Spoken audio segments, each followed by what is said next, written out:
By what name are you known? There are some who call me Tim.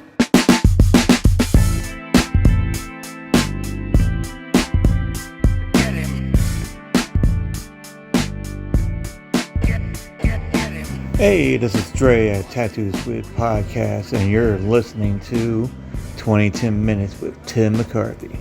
Yep, that's right. My name is Tim McCarthy, and you're listening to another episode, or viewing another episode of 2010 Minutes. I am your host, Tim McCarthy. This is roughly a 20-minute podcast that focuses on mental health through humor, insight, and personal stories. That introduction was done by my man Dre from the Ta2squid Podcast. He had me on for an interview a couple weeks ago. I'll be sure to post that. And really good guy, big wrestling fans, horror movie fans.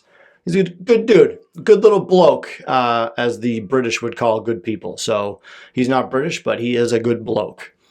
Welcome back, episode 39. A lot has happened, but I don't feel like I have enough material to get through this episode. But you know what? We're going to stretch it out because that's what we do. My most recent episode interview with Frank King. Hopefully you guys like that, the suicidal comedian. If you haven't watched it yet, he has a great little analogy where he goes like, let's say your car breaks down. You have three choices to do. You can get it fixed, get a new one, or just kill yourself.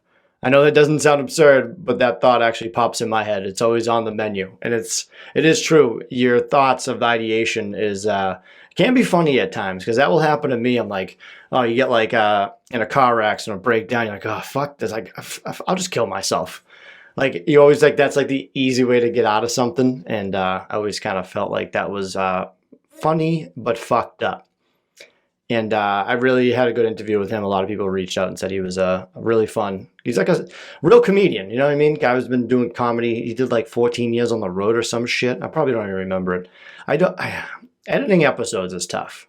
So when I do the interview, I'm all in. So when I watch it again, I'm more cringed out by me and watching interviews. I have great interviews. I have the best interviews, and everyone that I interviewed, they have a great time. No one has ever said like this was terrible, which would be kind of an asshole move. Kind of like in Hot Rod when it's like when he's like stuntman, he's like oh he's like you're a terrible stuntman. What? You're a terrible stuntman. I can hear you. Just really mean. That's how I would feel if that happened, but it hasn't happened yet. And this week I have Scout Sobel on. We recorded a while ago, but she has her book coming out, so it'll be released this week. She's the founder of Scout's Agency, co-host of the popular OK Sis podcast, and host of Scout Podcast. She started the agency for PR for women entrepreneurs, podcasters, and brands. She's also lived with bipolar, so we talk a lot about that. Been living with it for 15 years, unable to function in society. I know how that is. So her debut book, The Emotional Entrepreneur, provides the mindset and emotional tools that learn from managing mental illness and has helped succeed in her business. We had a fun interview, and it's always funny because she's obviously like pro women, and just because like I'm a guy, I'm pro women as well. We gotta do that. So I think she was like a little bit taken back by me because I'm so animated, and like I have a closet full of like goofy shit on the wall, like it's shenanigans. So it was cool to like not win her over, but just to see like how much fun she had after. And she just said that she just had a lot of fun, which was good. So please be sure to listen to that, watch that, and maybe even buy her book. I am recording live on my Instagram. If you go to my Buy Me a Coffee, you can get onto that. And I think it's going to shut down soon. So your boy Bill, I'm sorry. I think it's going to crash. I don't have my shit together. This is what, like this podcast is a good podcast for what it does, but I do not have my shit together with life and this podcast. And you know what? It makes for good content. But yeah, so I appreciate that. I still got hats and t-shirts for sale, all that junk. So let's get the 5 minutes out of the way of me talking about that shit, which is kind of half and half boring because you know who I have coming up, who I had, and all that jazz. So yeah, I know I talked about it last week, so I got more update on my on what the hell is going on when I had my little meltdown. So I went back and finally talked to my therapist one-on-one, and long story longer, I just haven't been taking my meds on time. What happened was my old therapist, where I got meds from, I forget what I was on, but it was one of those things where I got nervous. I was like, hey, if I don't take this one day, will I be okay? She's like, oh yeah, it's not that type of medication. So I kind of just assumed that happened with all medications, but I guess not. I'm very open. I'm on Lamictal, 200 milligrams. So I take it in the day, take it at night, and I usually take my Adderall in the morning too. But your boy would forget probably one night, be like, oh shit, okay, I'll be all right. And then the next morning, I'd be like, oh, did I take it? And then it'll be like 4 days later, I'd be like, I haven't taken this. And why do I have a half full bottle while I'm refilling my prescription? So pretty obvious. She was like, Tim, you're on a mood stabilizer. No wonder you're not doing good. And I was like, huh, that's interesting. And I hate it too, because I'll put the alarms on my phone and my alarm will go off and I'll be somewhere in my backpack. It's like the male purse. And I've always loved carrying a backpack. It's like a secure thing. I can keep everything in there. I don't like things in my pocket. And my alarm would go off, my bag would be an arm's reach away, and I would just be like, nah, I'll get it later. Fuck it. And I'll just be like playing on my phone, not doing anything. I don't know why I'm like that. I haven't been eating well, haven't been like drinking any water. I just kind of just sit there. I'm trying to like motivate myself more because I have to go to the gym and have to work out. And I'll be like, yeah, I'm going to do this and that. Then I wake up and just sit in my bed. And I'm like, all right, 3 hours of scrolling through Instagram of all the shit I've already seen. Do a little promoting of the podcast. And all of a sudden it's like 4 o'clock as I'm recording this now. That was pretty much my day today. And it's tough to break the habits. What is it? Greg, he always said, my buddy Greg, longtime listener, it says, you can't break good habits, you can only make good, what was it? No, what? Fuck it. I don't even know. He made a good point about breaking bad habits is pretty much impossible. You just got to keep on making good habits to suffocate those away, which I kind of like. So I'm sorry if I didn't even do that justice, Greg. But it does feel good to know what the reason was, which is like blatantly obvious. So if you're on medication, be sure to follow the directions and do that every day. And obviously I have a lot else going on in my life and it's tough to juggle everything. And like, if I'm going to go down, I'm going down swinging, but it's tough. I got a lot of things going on. I just like keep smiling. I talked to a friend and she was like, oh, when you joke with me a lot, I always think deep down that there's something wrong. And sometimes that is the case. Like sometimes I'll just try to make people laugh to make myself feel better because I feel like I do a good job at making people laugh sometimes, hopefully with this podcast. So it is kind of funny because I'll do that unintentionally because I'm just looking to not think about anything or think about my thoughts or anything. I just want to see other people happy. And it kind of makes me happy too. And I'll laugh about it. But then I'm like, well, I'm going to go sit down by myself and think about every wrong choice I've ever made in life. So no matter how good someone looks, like you don't know what's going on. I had a friend lose a friend from suicide and they didn't see that coming at all. No note, no nothing. And you never know when something like that's going to happen. And I feel like everyone would like double guess that I should have said something then, but I didn't know. It's just like life is just weird, scary. And you just got to make it positive somehow. And I don't even know. Just checking up on people. I know I promote that a lot. Just if you don't hear from people, like I was telling my story on like Twitter and stuff, and just being like, I haven't been on social media a lot because I've had a lot of downtime. So granted, I'm not posting on Instagram or Twitter, but I'm like scrolling through. I just didn't want to like try to promote the podcast as much, which I was doing. So I kind of just told them what was going on. Had a lot of them reach out, which is really good to see people, because misery loves company, right? It's always good to be like, oh, I know how you feel. Like, oh, I've been like that. People just texting me and all that. It's like, thank fucking whoever that people do that. So I appreciate everyone that has helped me out from the internets or the real lives. It's very cool. It is very cool. So I do like the support and I try to support people as much as they can when they reach out. Because sometimes I feel like I am the mental health liaison, and I've talked to my therapist about this, and she's like, yeah, you got to be real careful. That's why you got to listen to the whole episode, because I have a PSA at the end that pretty much is, don't believe me in anything I say. Well, when it comes to like suggestions, which I don't try to do. But yeah, that's always a slippery slope. I had someone message me, and they were like getting mad that like I wasn't giving them answers. It was super weird. I wish I could like talk about it more, but I don't want to like make fun of or like point somebody out. But I showed a few people and they were like, what the fuck? People on the internet are crazy. We need some more face-to-face interactions, at least Zoom or something. Oh my God. But yeah, I've been off work for a little bit per doctor's orders, so I'm going to get reevaluated. What is this, an oil change? I'm getting reevaluated on this week by the interview that comes out on Thursday. So wait till next week to see how Tim does. I am going away this weekend to go see a buddy who also hasn't been doing good either. He is having some medical problems. We were supposed to go to somewhere, we're going to South Carolina for his bachelor party, but now we're just going out to New York to go see him, which I'm pumped about. Like that's all I want to do. I don't care where we're going. I just want to see him. It's one of those friends that you haven't seen in a while, but you always pick up where you left off. Those are the best. Do you guys have friends that you just like grew up with that you just never fought, like never had an argument with? I feel like that's very rare. Like I got that with a couple people. A lot of my good close friends, I like you just never got in a fight with. It's super cool. I always feel like the opposites attract with friendships. When someone's just completely different, that just isn't like you, like me. But everyone's not happy, so maybe they are alike. But I've been trying to still do positive things to make myself feel better. I know, like I went to that Be a Man guy off TikTok. Went to his show.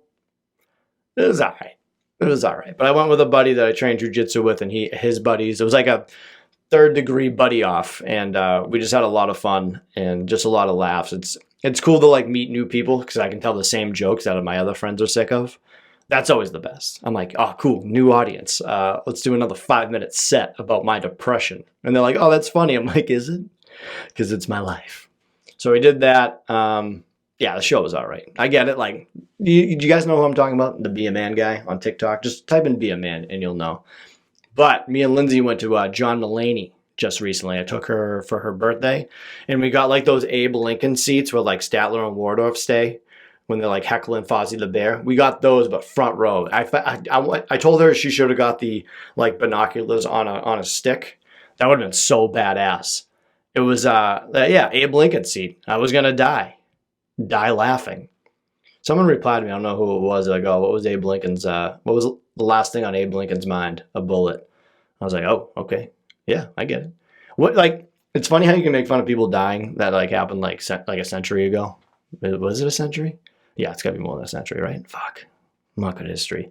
But it is funny that like you can do that, but if you did it for somebody that happened like 2 months ago, you're like, oh, you're a piece of shit. So what is the statute of limitations on like making fun of like a historical figure, how he died? I don't know. Oh, speaking of that, Trevor, I forget his name, from The Whitest Kids You Know.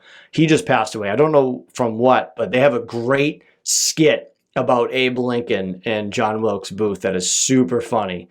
So if you type in Whitest Kids You Know on YouTube and type in like the Abe Lincoln or Hamlet skit, oh my God, Trevor Moore, that's his name. He was in that movie.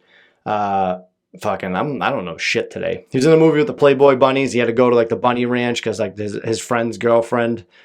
God damn it! And there's a character, Craig Robinson. What's his name? He's a Horsecock, JPEG Horsecock or something. I don't know. Miss March, that's the movie name. Oh, I'm doing good.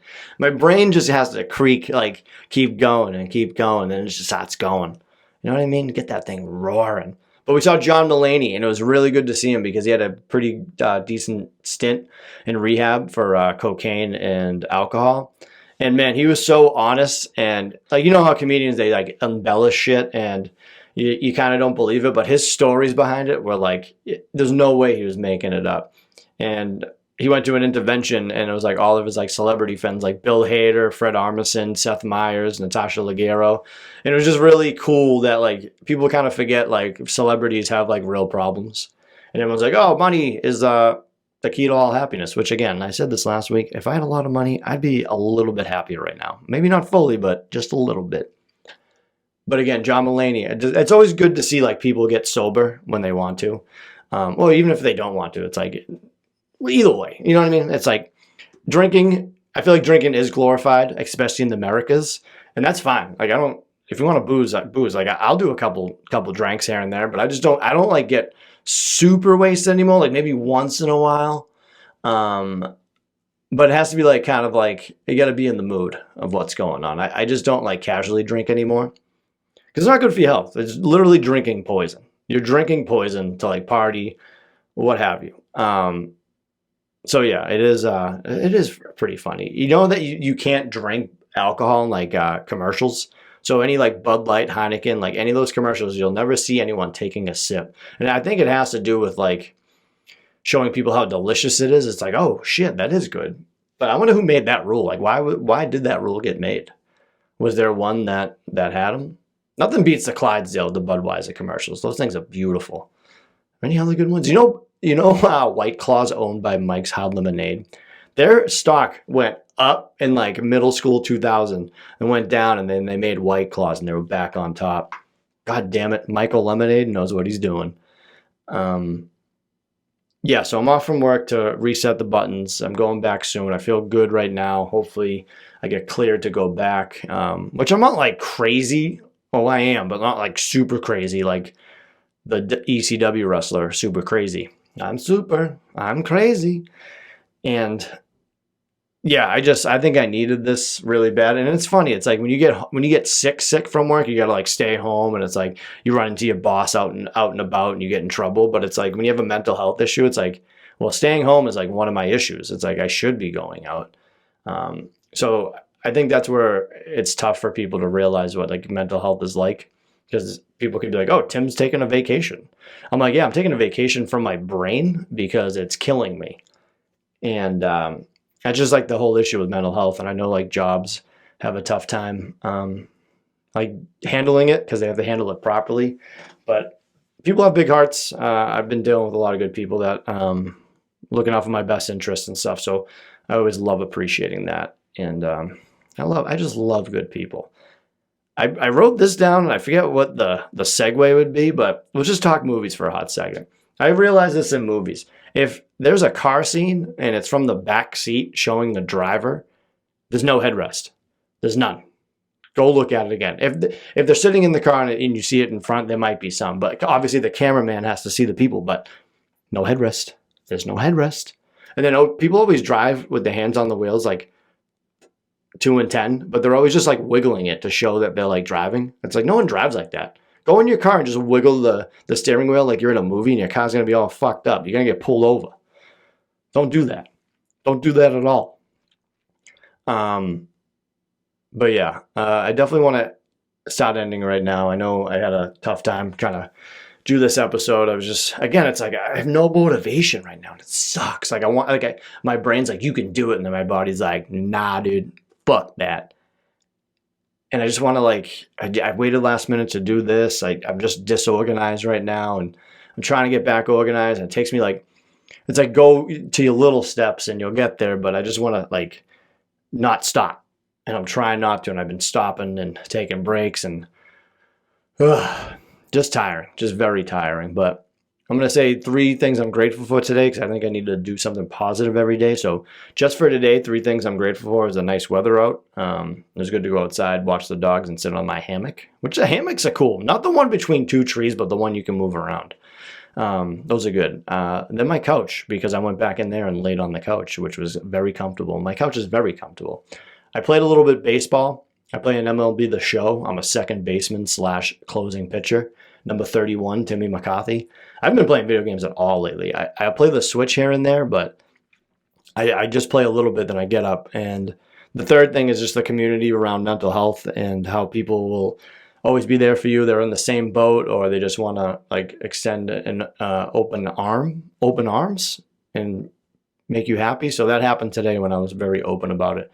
So I do appreciate everyone helping me out per usual. Just be sure to help out other people, because I'm not the most important. The most important in your own life is you.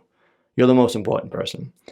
Now let's end with a movie. Oh, did I even write? Oh yeah, I did. Okay. This movie, I watched it, and I want you to watch it because I want to see what you think of it and the ending. This movie, Platform. It's dubbed in a different language. I don't even really understand it, but there's like 100 levels, let's say, and there's like an elevator that goes down full of food. So obviously like less and less food keep like going down. So people like are very shitty to everybody. Like the people below them like hate the people above them.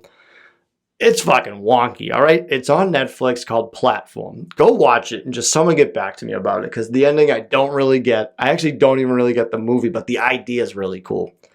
So it's like two people to a level and they're all just eating fucking like the food from Hook. I don't know. That movie's weird.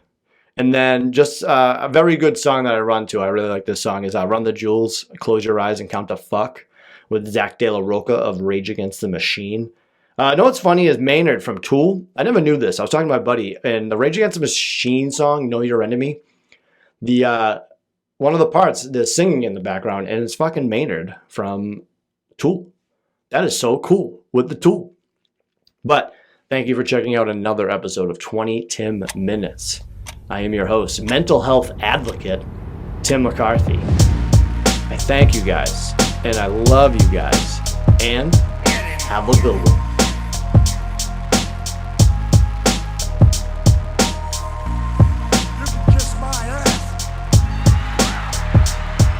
This podcast is not intended to be a substitute for professional medical advice, diagnosis, or treatment. Always seek the advice of your physician or other qualified health provider with any questions you may have regarding a medical condition. If you are feeling suicidal, please dial 911.